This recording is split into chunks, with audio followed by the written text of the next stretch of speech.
Hi hello, welcome back to Swapnavarshini Reddy YouTube channel.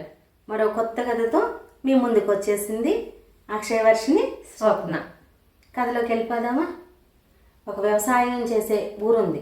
ఆ ఊరంతా వ్యవసాయమే. ఇక ఆ ఊరు వ్యవసాయదారుల కుటుంబాలు. ఇలా ఊరంతా ఒక పక్క ఉంటే తాత మాత్రం ఒక సపరేట్గా కనపడతాడు అందరికి. ఒక తాత ఆ తాత కథ ఇది. అయితే అందరూ ఏదో ఒక పని చేసి కాసేపు రెస్ట్ తీసుకుంటారు కదా.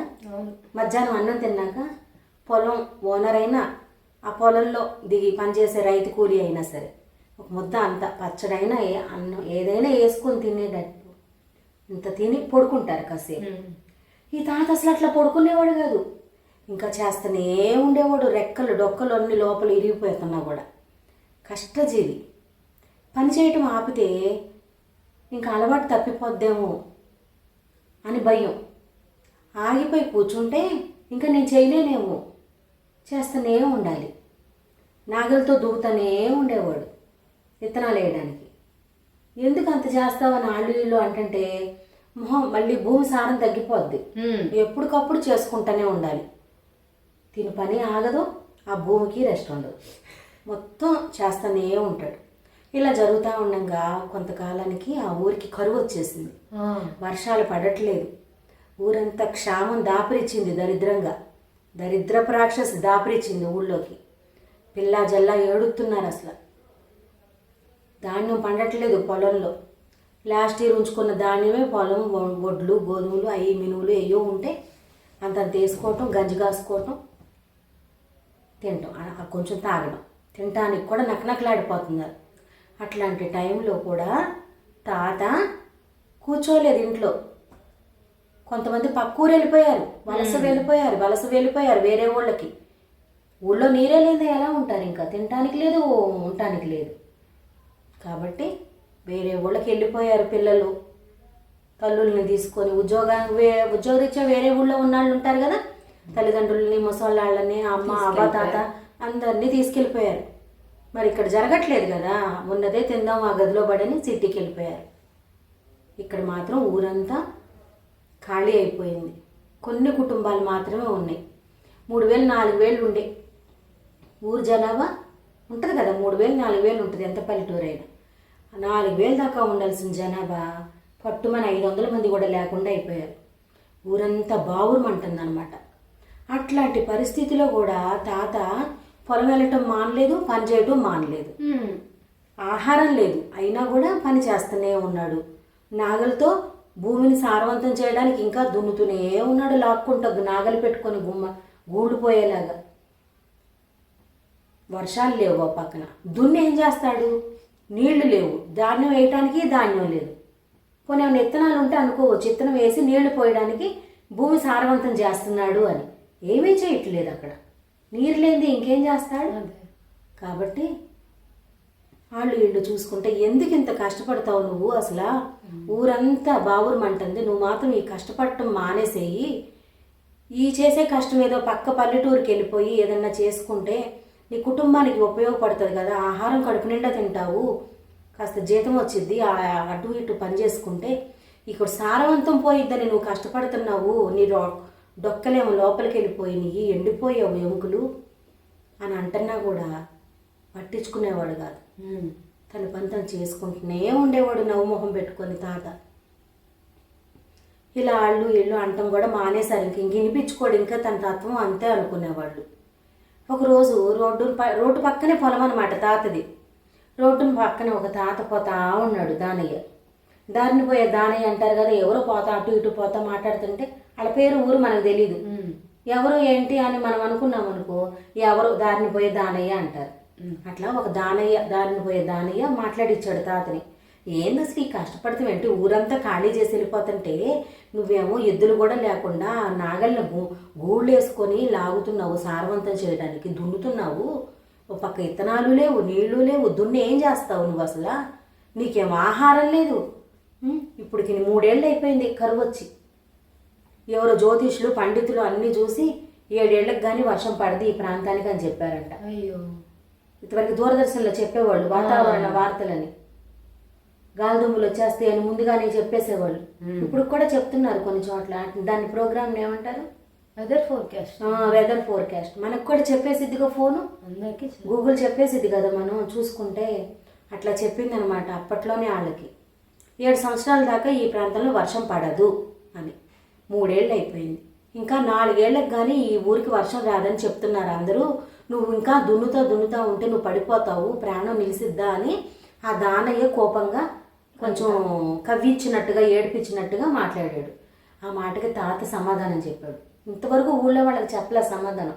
ఆ దారిని పోయే దానయ్య అనేసరికి తాత ఆగి, పనిచేసే తాత ఆగి సమాధానం చెప్తున్నాడు. నువ్వు నవ్వుతున్నావు, కవ్విస్తున్నావు నాకు కోపం తెప్పించడానికి, పర్వాలేదులే. నేను కూడా కూర్చుంటే 4 ఏళ్ల తర్వాత, ఇంకా అంటే 7 ఏళ్ల తర్వాత వర్షం వస్తే ఈ ఒళ్ళు సహకరించిద్దా పనిచేయడానికి? కూర్చొని ఉంటే ఈ కష్టం చేసే మనిషిని మానేసి కూర్చుంటే మళ్ళీ ఈ కష్టం నేను చేయలేను, అలవాటు తప్పిపోయింది. భూమి కూడా అంతే, బీడు బారిపోయింది. నేను ఎప్పటికప్పుడు దున్నుకుంటా, చదును చేసుకుంటా, దాన్ని కొంచెం మెరక చేసుకుంటా ఉండకపోతే రేపు నేను ధాన్యాలన్నీ లభించినా కూడా భూమి సారవంతంగా లేకపోతే ధాన్యం పడి మొక్క వచ్చిద్దా? రాదు కదా. నాకు ఇంకా వర్షం వచ్చిద్దని నేను ఎదురు చూస్తూ ఉన్నాను. అది రేపుడికి వచ్చిద్దో, ఎల్లుండికి వచ్చిద్దో, 4 ఏళ్ళకి వచ్చిద్దో ఎదురు చూస్తూనే ఉంటాను. అది వచ్చిన తర్వాత నేను ఇప్పుడు పని మొదలెడితే పని అవ్వదు కదా. ముందుగానే ప్రిపరేషన్ చేసేసుకొని ఉంటా. అప్పుడు నాకు ధాన్యం వచ్చిద్ది. వర్షం వచ్చాక ధాన్యం వేసుకుంటా. నేను ఇప్పుడే ఏమీ లేదు కదా అని కూర్చుంటే తర్వాత అవి ఎప్పుడుకో వచ్చి నేను ఇప్పుడు తర్వాత సారవంతం చేసుకొని చేయలేను కదా. నా ఒళ్ళు సహకరించదు, అలవాటు పడిపోద్దు, కూర్చోవడానికి మొద్దుబారిపోయి ఉంటాం మందమతిలాగా అని చెప్తాడు. ఆ మాటకి దారిని పోయే దానయ్య షాక్ అయిపోతాడు. తాత ఎంత తెలివిగా ఆలోచించాడు. ఖాళీగా కూర్చుంటే కూర్చోబుద్దే అవుతుంది, తింటా కూర్చుంటే కొండలు కూడా కరిగిపోతాయి. రేపు పొద్దున ఎగ్జామ్ అనుకో, ఈరోజు చదువుతారు, 3 నెలల ముందు నుంచే కౌంట్ డౌన్ స్టార్ట్ అయ్యింది కదా. బడిలో చెప్తారు కదా, బడిలో మాస్టారు 3 నెలల ముందు నుంచే కౌంట్ డౌన్ అని రాసేవాళ్ళు మాకు. నల్లబోర్డు మీద రాసేవాళ్ళమ్మ మా మాస్టారు. 10th ఎగ్జామ్స్ కి, ఇంటర్ ఎగ్జామ్స్, ఏదైనా సరే, ఏ ఎగ్జామ్ అయినా సరే కౌంట్ డౌన్ పడిపోయేది. 1వ క్లాసా, 2వ క్లాసా, 7వ క్లాసా, 10వ క్లాసా అని కాదు. బ్లాక్ బోర్డు మీద కౌంట్ డౌన్ 100 డేస్ అని పడేది. ఒక రోజు తగ్గితే 99 రోజులు అని రాసేవాళ్ళు మా మాస్టర్. అంతేగాని రేపొద్దున ఎగ్జామ్ అంటే ఇవాళ చదువుకుంటాం కష్టం కదా. అసలు రాకపోయినా 3 నెలల ముందు నుంచే నువ్వు మేలుకొని చదువుకుంటే కొంతలో కొంతన్నా తెచ్చుకుంటావు కదా. 60% అంటే ఫస్ట్ క్లాస్. నువ్వు 80% తెచ్చుకోపోయినా 60% ఫస్ట్ క్లాస్. 60% వస్తే ఫస్ట్ క్లాస్ అమ్మా. 100 మార్క్స్కి 60% అంటే ఫస్ట్ క్లాస్ కదా. అందుకని చెప్తున్నా. తాత కూడా అప్పుడు తర్వాత ఎప్పుడో వచ్చే వానకి అప్పుడు నేల దున్నుకొని అప్పుడు ధాన్యం తెచ్చుకొని వేసుకుంటే నా ఒళ్ళు సహకరించదు అప్పుడు. ఇప్పుడు ఖాళీగా కూర్చుంటే 4 ఏళ్ళు ఎప్పుడు వర్షం పడిద్దో అని ఎదురు చూస్తూ ఉండాలి. రెడీగా పెట్టుకున్నాను నేను పొలాన్ని ప్రతిరోజు. అందుకే నేను దున్నుకుంటూ ఉంటాను.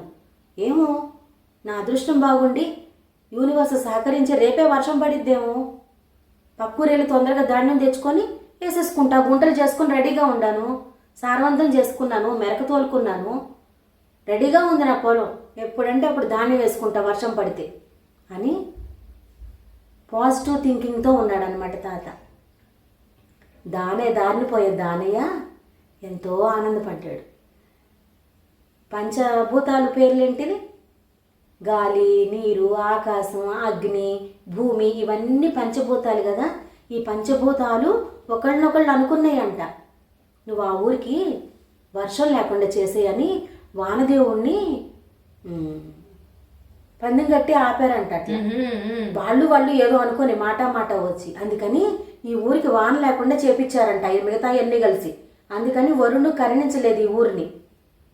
ఈ మాటకి తను తప్పేంటో తెలుసుకొని ఈ తాతయ్య ఇంత కష్టపడుతుంటే ఆళ్ళ మాట ఏళ్ళ మాట విని నేను వర్షం లేకుండా చేశాను. నేను భూమి, నీరు, ఆకాశం అవన్నీ నాతో చేపించినాయి ఇట్లా గొడవపడి ఆ ఊరికి వెళ్ళని మాక నీళ్లు అని చెప్పి నేను వాళ్ళ మాట వింటమేంటి? ప్రకృతి ధర్మం చేయాల్సిందే. ప్రకృతి నీరు తూర్పుకే పారాలి, పడమటికి పారితే కుదిరిద్దా చెప్పు? నదులన్నీ సముద్రంలోకి వెళ్ళాల్సిందే కదా, బంగాళాఖాతంలోకి వెళ్ళాల్సిందే. కాలువలు నదులు సముద్రంలోకి వెళ్ళాల్సిందే, బంగాళాఖాతంలోకి వెళ్ళిపోతాయి తూర్పు నుంచి ప్రయాణం వెళ్ళిపోయి. అంతేగాని పడమటికి వెళ్తే ఇంకా ఏముంటుంది, ఇంకా ఏముండదు. భూగోళం అంతా నీరుమయం అయిపోద్ది. భూమి ఎంత ఉంది?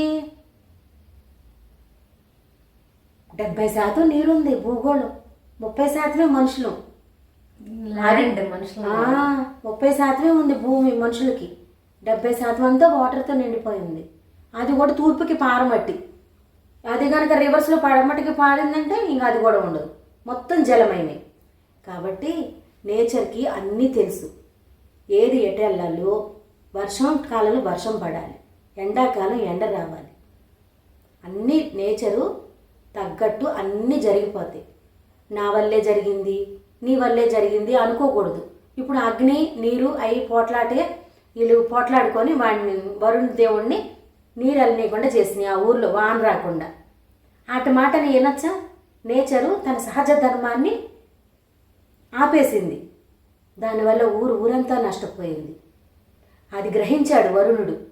నా తప్పు తెలుసుకున్నానని చెప్పి గబ్బా నిమిషంలో మేఘాలన్నీ కూడా కదిలిచ్చేశాడు వెళ్ళిపోయి పైకి.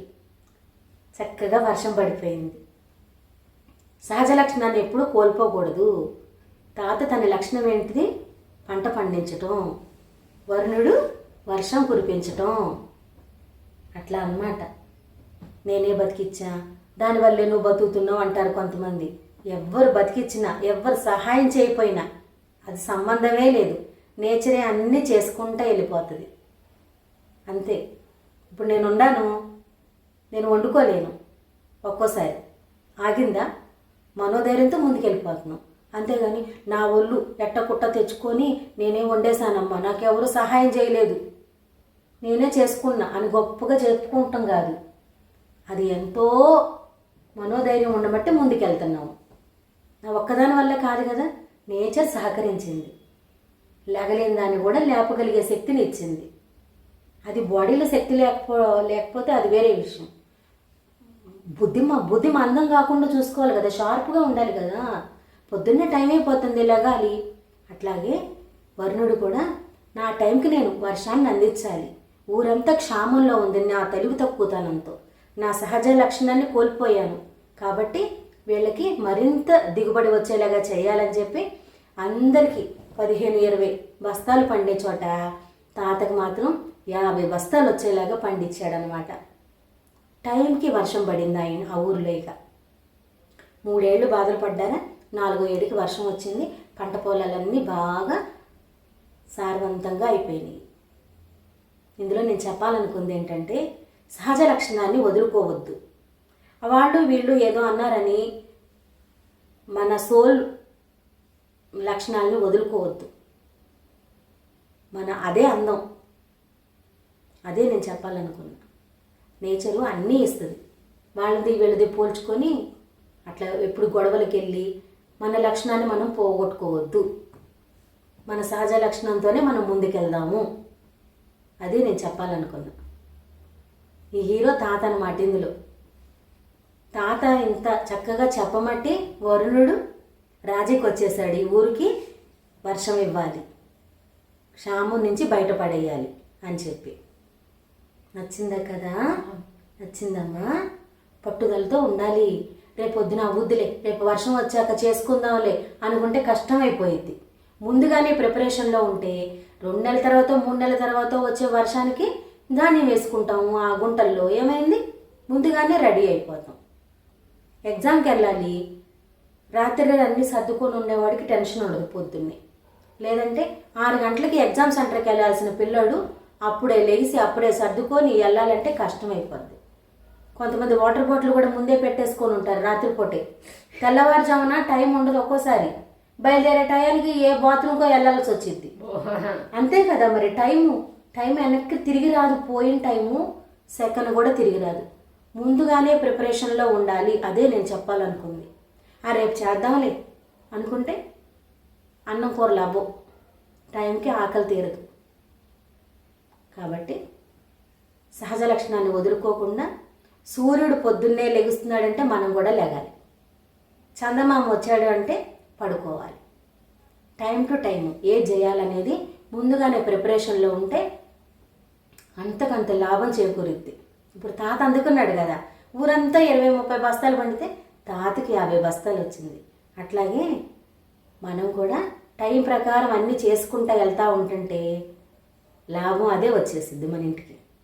సరేనా? ఓకేనా? కథ కంచికి మనం ఇంటికి కథ ఎప్పుడు కంచికి వెళ్ళిపోవాలమ్మా. మనం మాత్రమే మన ఇంట్లో ఉండాలి. ఓకేనా? ఈ కథ కనుక మీకు నచ్చితే లైక్ చేసి మీ ఫ్రెండ్స్కి షేర్ చేసి మాకు అక్షయకి మంచి కామెంట్ పెట్టండి friends. Please subscribe Swapnavarshini Reddy YouTube channel. Bye.